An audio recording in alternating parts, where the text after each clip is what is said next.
Hi, my name is Oliver, and Ever since I was younger, I've strived for something different. By that, I mean I've always wanted to create.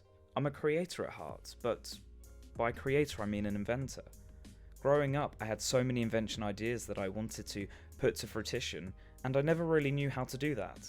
And after several years of being homeless and forced against the elements, I finally built up the resilience to believe that I could do anything that I wanted to.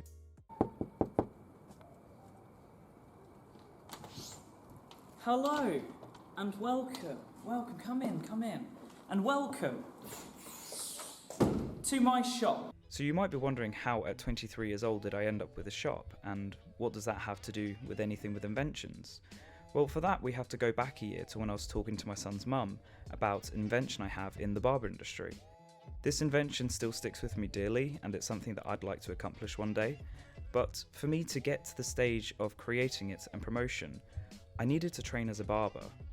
I trained as a barber because I planned to open a barbershop. I never wanted to be a barber myself, but I needed to understand the industry. I put myself through training programs and ultimately became a pretty decent left-handed barber. And afterwards, I ended up buying a van. Welcome to the back of my van. This van is going to be my mobile barbershop. I bought this van as a mobile barbershop initially. That's why I was doing it up. I was turning it into a mobile barbershop. I was going to go around and cut hair and invest money into the business for my invention. Yet this happened completely at the wrong time, as less than a month later, after purchasing it, my son was born. And after he was born and we decided to relocate, plans completely changed. I'm living in a shop, my van broke down, and life is just great today. When we chose to relocate, I knew I'd have nowhere to stay, so this fast-forwarded my plans in getting the barbershop. I viewed a shop and found it and decided I was going to live in the back, in the little kitchen section. Whilst living here, I would be able to renovate the shop and save some money up for my family and I to get a place together. I put a lot of time and effort into the shop, and in my opinion, it came out absolutely beautiful. I even had a great name to go along with it. Shave Heart, for obvious reasons. And at first, business was going great, until it wasn't. I'm done with this shop. These builders needed to come in and wire up an electric meter. They put handprints all over my walls. They lost ceiling tiles. So I have exposed cables in my shop. They must have blown every fuse or something because the electrics just decided to just not work after that. I had no electrics for like a month here. Yesterday I came to the shop and there's mould in the bathroom. And today, the floor's bowed.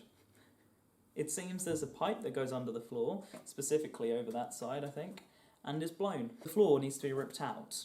Everything started to fail around me. When the electrics went, I had to be closed. When the pipe burst, I had to be closed. And even when the electrics got fixed, they still weren't working right. I had to replace my clippers on 3 separate occasions just because the electrics were blowing them. And this became poor timing, as I had barbers lined up to work at the shop. They never turned up. I wasn't open. Because of everything that happened, I had to do more than one grand opening for the shop, and I was all alone. I did it by myself. Hi guys, my name is Oliver and welcome to my barbershop. This is Shave Heart, and the day before I was meant to open, all my barbers pulled out and I'm currently left with an empty barbershop with 4 chairs and no barbers. I started sharing my story on social media about my barbershop, how I'm struggling to get this business off the ground, to find barbers to work here. I tried to make the videos comedic and a little bit funny, but unfortunately it didn't go to my favour, as during this time a new barbershop opened up right next door. So here I was, I've been closed, I have no barbers working here, and a barbershop has opened up next door. What can I do? I'd already put thousands of pounds into the business, and now it looks like I was going to lose everything. I had around 3 months of money left to try and push this business off the ground, to try and overtake the new barbershop that opened up next door. And I had a decision to make. The decision was, do I cut my losses now, do I jump ship, or do I put my all into this barbershop and hope and pray that it can stay open? Good morning. Right now, it is the last time I'll ever be at the Shave Heart shop. Even though I chose to jump ship, I don't see this business as a failure. I learned a lot through this exercise of starting up my own business and building up a clientele and everything. It was very difficult to do, but I'm so glad that I've got the experiences from it. And ultimately, I am a creator. I love to create things, I love to build things, I love to invent things, and this business only provided more power for that. And yes, the business did leave me £30,000 in debt. Yes, there are things that I probably could have done to make it last longer or make the business more of a success, which I didn't do at the time.